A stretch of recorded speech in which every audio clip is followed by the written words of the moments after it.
ایک سنسان گاؤں کے کنارے پر ایک پرانی حویلی کھڑی تھی۔ لوگ اسے کالے حویلی کے نام سے جانتے تھے۔ اس حویلی کے بارے میں مشہور تھا کہ رات کو ایک عورت کے رونے کی آواز آتی ہے اور جو بھی اندر جاتا ہے وہ پھر باہر نہیں آتا ہے۔ مگر ان افواہوں کو جھوٹ سمجھتے ہوئے شہر سے تین لڑکے فہد، علی اور حارث آ گئے تھے۔ ان کے ساتھ کیا ہوا آج آپ اس کہانی میں سنتے ہیں۔ کہانی سننے سے پہلے آپ لوگوں سے گزارش ہے کہ ویڈیو کو لائک اور چینل کو سبسکرائب کر دو۔ ایک سنسان گاؤں کے کنارے پر ایک پرانی ویران حویلی کھڑی تھی۔ مقامی لوگ اسے اکالی حویلی کہتے تھے۔ کہا جاتا تھا کہ رات کے وقت وہاں سے کسی عورت کے رونے کی آوازیں آتی تھیں اور جو بھی اندر گیا کبھی واپس نہ آیا۔ مگر ان افواہوں کو جھوٹ سمجھتے ہوئے شہر سے تین نوجوان فہد، علی اور حارث نے وہاں جانے کا فیصلہ کیا۔ فہد نے کہا، یار، بھوت ووت کچھ نہیں ہوتا، یہ سب گاؤں والوں کی کہانیاں ہیں۔ اور وہ رات کے 11 بجے ٹارچز اور کیمرے لے کر حویلی کے اندر داخل ہو گئے۔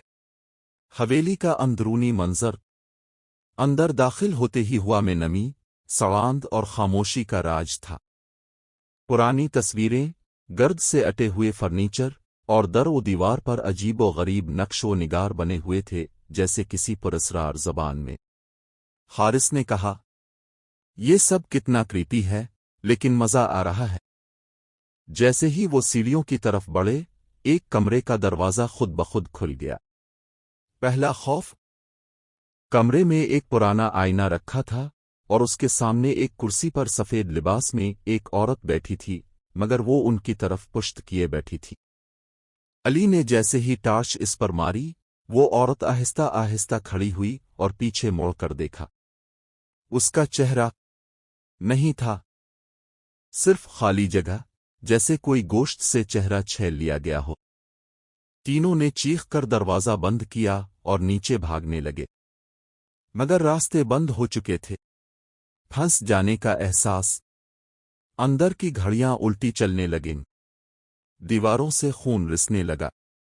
ہر راستہ، ہر دروازہ اب کسی اور ہی دنیا کی طرف لے جا رہا تھا۔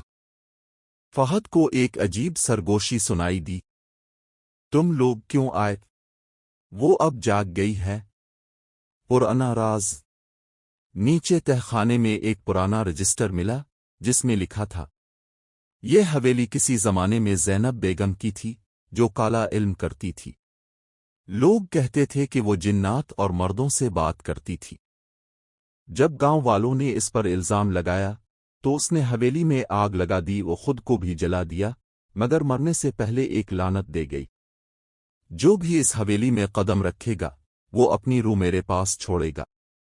انجام، علی اور حارث کی چیخیں سنائی دیتی رہیں مگر وہ نظر نہ آئے۔ فہد، اکیلا، ایک دروازے کی طرف بھاگ